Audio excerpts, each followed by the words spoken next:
Hello guys, welcome back to my new video. બધાને જય શ્રી રામ અને જય દ્વારકાથી. તો અત્યારના પોરમાં આપણે આવી ગયા વાડીએ, ને વાડીએ તો આવી ગયા તો તમે ઝાકર જો કેટલી છે. અત્યારે 8 વાગ્યા તો એટલી ને એટલી ઝાકર છે. હચોડા પતરામાંથી નેવા પડે છે, ઝાડવામાંથી પાણી ટપકે. આવી ગયા આપણી વાડીએ, બીજી વાડીએ ઘરની, કેમ કે ત્યાં હે બનાવવાનું મકાન.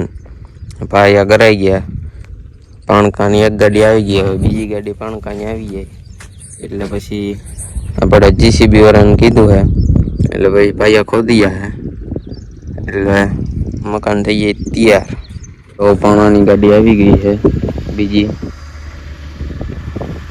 આપણે હાલીને જઈએ બીજી વાડીએ, કેમ કે પાણાની ગાડી ખાલી થવા આવી છે એટલે એના હાટું ચા પાણી બનાવવા. આમ દેખાય છે થોડીક બાકી રહી છે ખાલી, એટલે આપણે બીજી વાડીએ જઈએ ચા પાણી લેવા. ઉગી ગયા આપણે આપણી વાડીએ. હવે જામાં દાદીમાં હિલાવે છે એટલે એને કહીએ એટલે ચા બનાવી દે. પછી ચા લઈ અત્યારે તો હાલીને આવ્યો, કેમ કે ગાડી પડી હતી અહીંયા ને ગયો તો ટ્રેક્ટરમાં, એટલે હવે અહીંયાથી ગાડી લઈ અને પછી જાય ચા પાણી લઈને. ત્યાં ચા પાણી લઈ બ્લેક ઘોડી લઈને નીકળી ગયા અહીંયા આપણે ઓલી વાડીએ. જોઈ લ્યો ના ઉતારાઈ ગયા હે. હવે ગાડી થોડીક રિવેસ મારીને પાછા ઉતાર લે એટલે પૂરું થઈ જાય કામ. પાછા બપોરે ખાઈ પીને આવી ગયા હતા વાડીએ અને હવે પાણીનો શીશો ભરી લીધો છે. હવે ટ્રેક્ટરમાં રાપ જોડાઈ જાય એટલે રાપ આંકવા જવાની છે.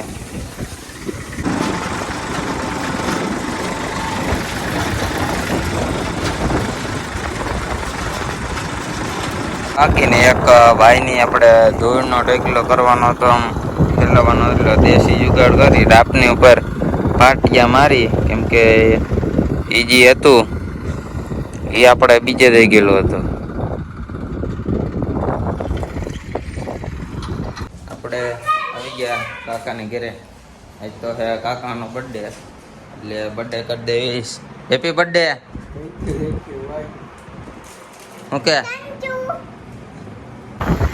અમે ખાઈ પીને થઈ ગયા તૈયાર. હવે જઈએ ગામમાં, ત્યાં આપણે કેરમની કાકરીઓ લેવા જવાની છે, કેમ કે બાકી ફોન જોઈને તો કંટાળી ગયા. બાકી તો કેરમ તો રમી જ નાખવું છે, ફાઇનલ જ વાત છે. એટલે જઈએ કેરમની કાકરીઓ લેવા. અત્યારે ચા આવી ગયો છે, અમારે બ્લોગર દે છે ચા, નાગાભાઈ બાલા જો બધાને ચાની પ્યાલીઓ દે છે. હાલો કેરમ આવી ગયું છે. ઓલો ભાઈ અમારે જાય કાકરીઓ લેવા કરી ગયો છે. પછી તરીકામાં માર દે કાપો.